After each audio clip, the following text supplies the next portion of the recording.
Hi, everyone, and thank you so much for being here today. My name is Brian Langren. I use he, him pronouns, and I am the program director of the Ronald E. McNair Post-Baccalaureate Achievement Program here at Suffolk University. If you're watching this video, I'm assuming that means you are interested in applying to the McNair Scholars Program or learning a little bit more about what our program has to offer. So I thank you so much for taking the time to watch this video. And with that, let's jump right in. So the work within our center is done by two individuals, both myself, like I said, as the program director, and then Natasha Berger, who is our graduate and research advisor. She's also a PhD student here at Suffolk University and a former McNair scholar as well. So very simply put, the program mission here at our university and also within our federally funded program under the Department of Education is just that the McNair Scholars Program is a federal TRIO program funded by the US Department of Education and mandated by Congress. So the goal of the program is to increase the number of students in doctoral degree programs who are income eligible and first generation undergraduates to diversify the professoriate. And one of the key things that we'll discuss a little bit later too is to pay attention to the fact that students who are eligible for the program identify as both income eligible and first generation undergraduate students. Our vision is very simple. We recognize that the diversity of researchers is an integral component of scholastic excellence, and it's also super important in making sure that the needs of all of our populations of students are at the forefront of that scientific inquiry. We seek to produce a new generation of scholars and researchers that will more accurately reflect the growing intellectual perspectives, life experiences, and cultures represented in academia and in other circles, intellectual activism, and critical thought. That is a lot to basically just say that what we're trying to do with this program is ensure that everybody has equal access and opportunity to attend the degree programs that they're most interested in achieving. So I want to show you a very quick little 3-minute video. If you'll direct your attention here, it is the history of Ronald E. McNair, the namesake of our program.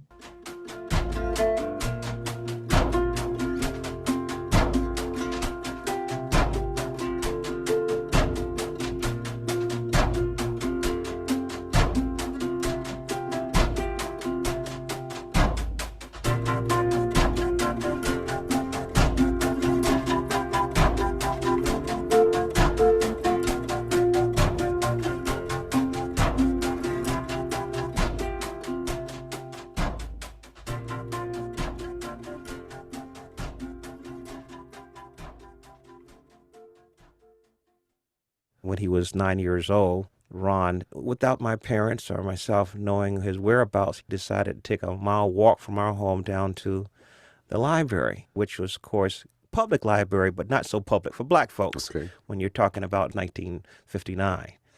So as he was walking in there, all these folks were staring at him because they were white folk only, and they were looking at him and said, who's this Negro? So he politely positioned himself in line to check out his books. Well, this old librarian, she says, this library is not for coloreds. He said, well, I would like to check out these books. She says, young man, if you don't leave this library right now, I'm going to call the police. So he just propped himself up on the counter and sat there and said, I'll wait. So she called the police and subsequently called my mother. Police came down, two burly guys come in and say, well, where's the disturbance?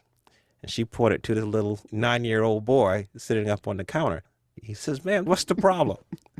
So my mother, in the meanwhile, she was called. She comes down there praying the whole way there. Lord Jesus, please don't let them put my child in jail. And my mother asked the librarian, what's the problem? Well, he wanted to check out the books. And your son shouldn't be down here. And the police officer said, why don't you just give the kid the books? And my mother said, he'll take good care of them. And reluctantly, the librarian gave Ron the books. And my mother said, what did you say? He said, thank you, ma'am. Later on, as youngsters, a show came on TV called Star Trek. Now, Star Trek showed the future where there were black folk and white folk working together. Right. And I looked at it as science fiction because that wasn't going to happen, really. But Ronald saw it as science possibility. Mm-hmm. He came up during a time when there was Neil Armstrong and all of those guys. So how was a colored boy from South Carolina wearing glasses, never flew a plane, how was he going to become an astronaut? But Ron was the one who didn't accept societal norms as being his norm. I mean, that was for other people. And he got to be aboard his own Starship Enterprise.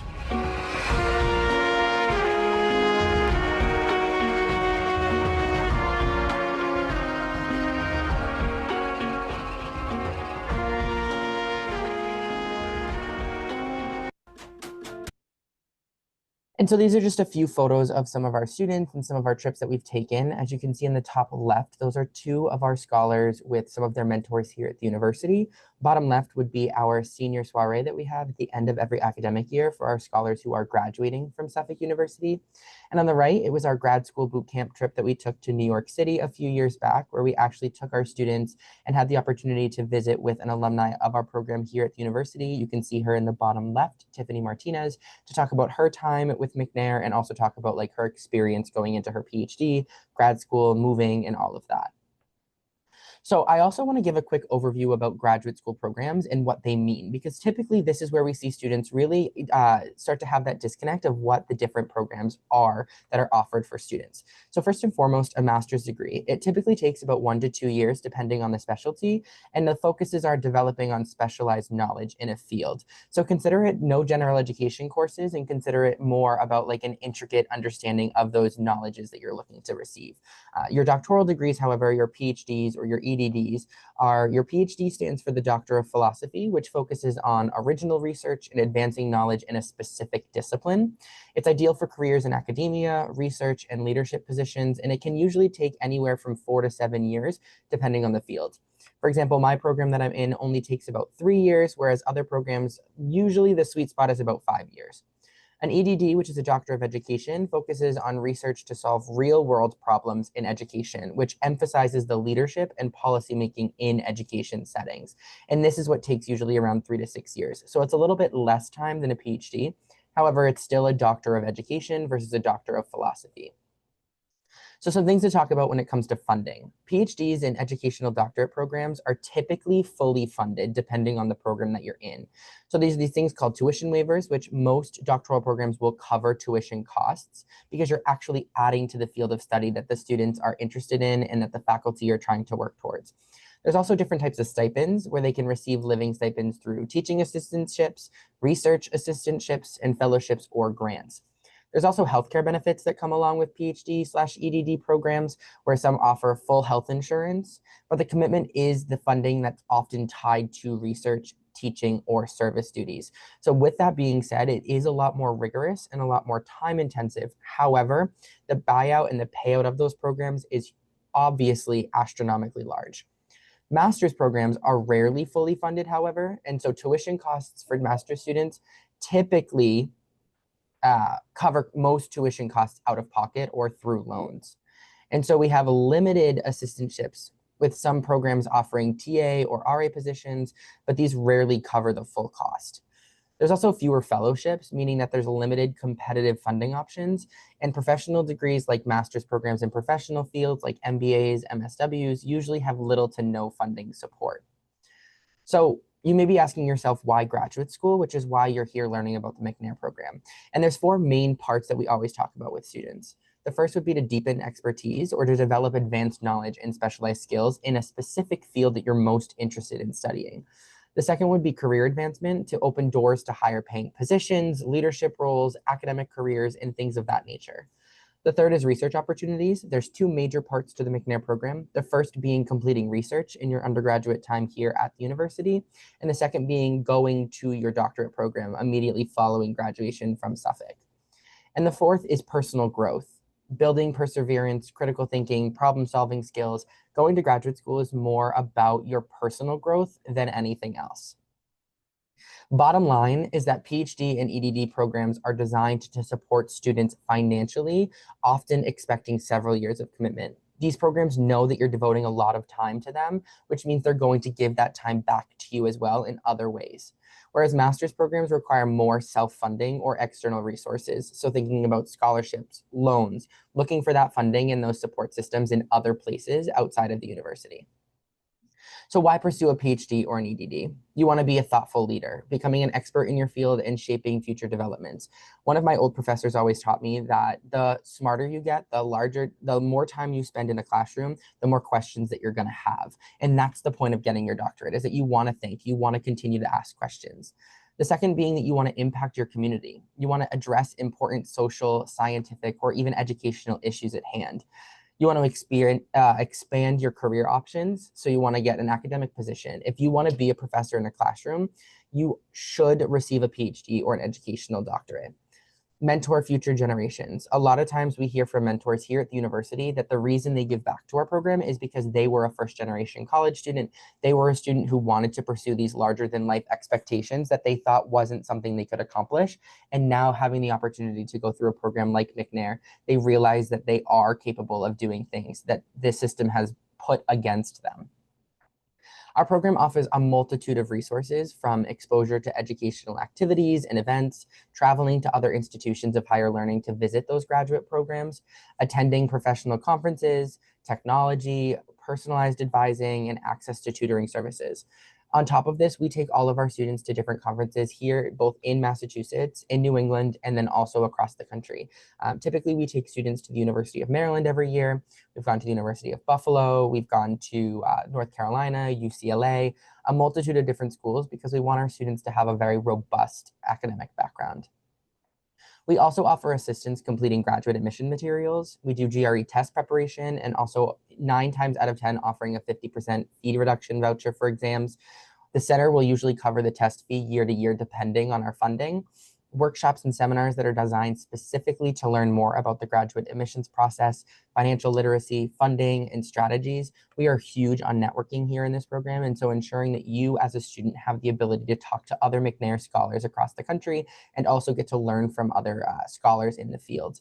We also create individualized plans for all of our students to meet their personal goals. And we also have an open door policy to ensure that all of the students have the resources here at the university, whether they are a McNair scholar or not. Our center here on the 7th floor of 73 Tremont Street is always open to all students on Suffolk's campus. To name a few responsibilities and expectations of all of our scholars, we expect them to meet with our staff and communicate.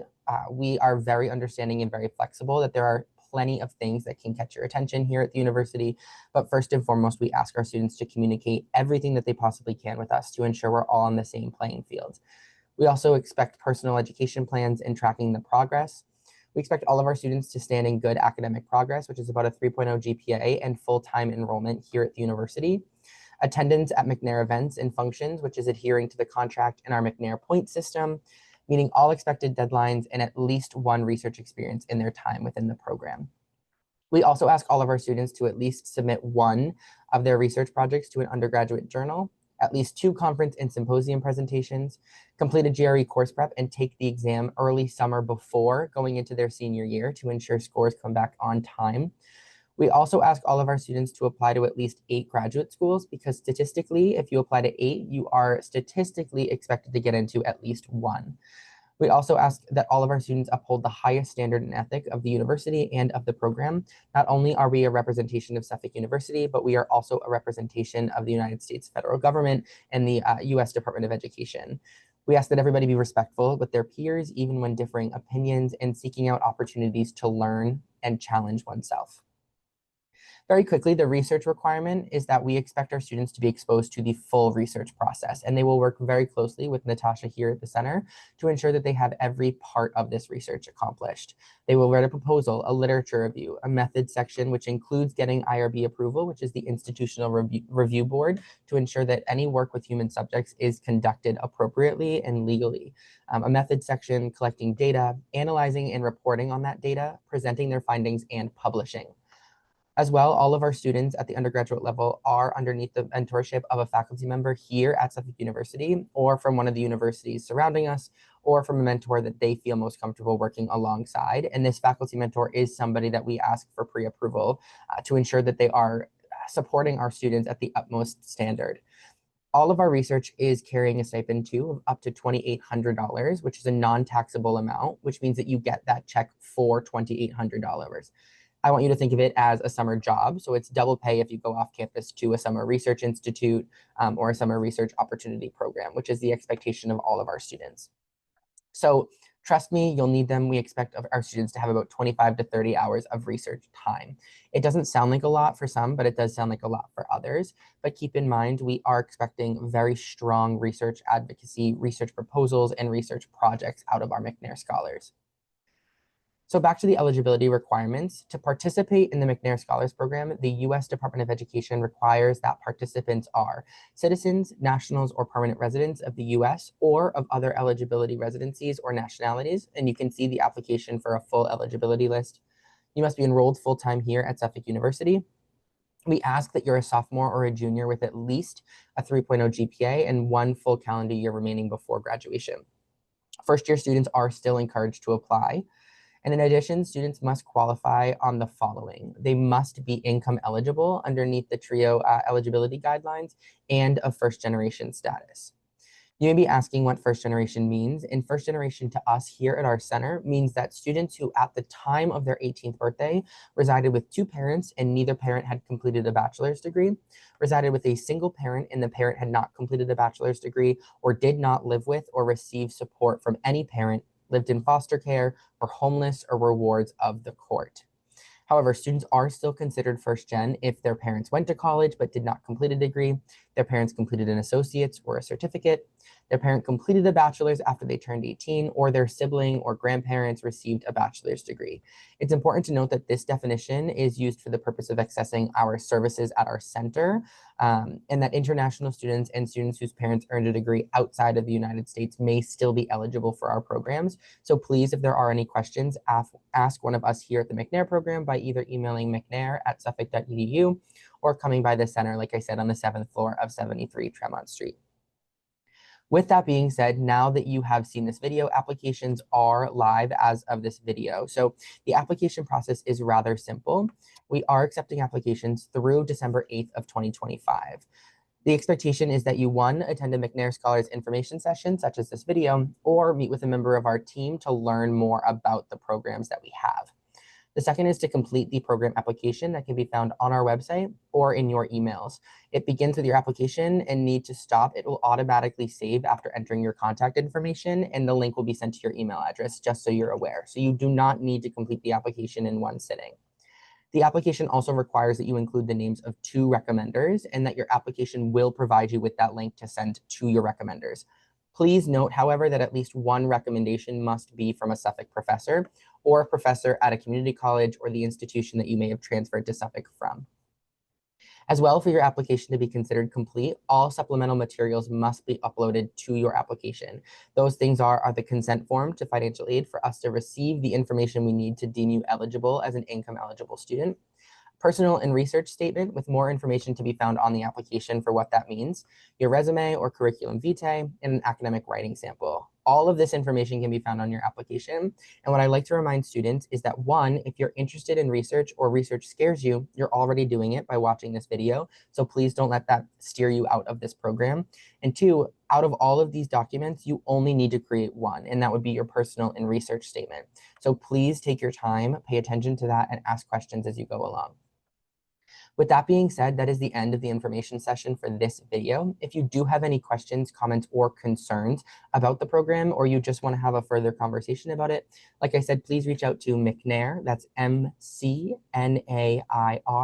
at suffolk.edu, or stop by and visit us on the 7th floor of 73 Tremont Street here in Boston. We look forward to receiving your application and hearing from you soon.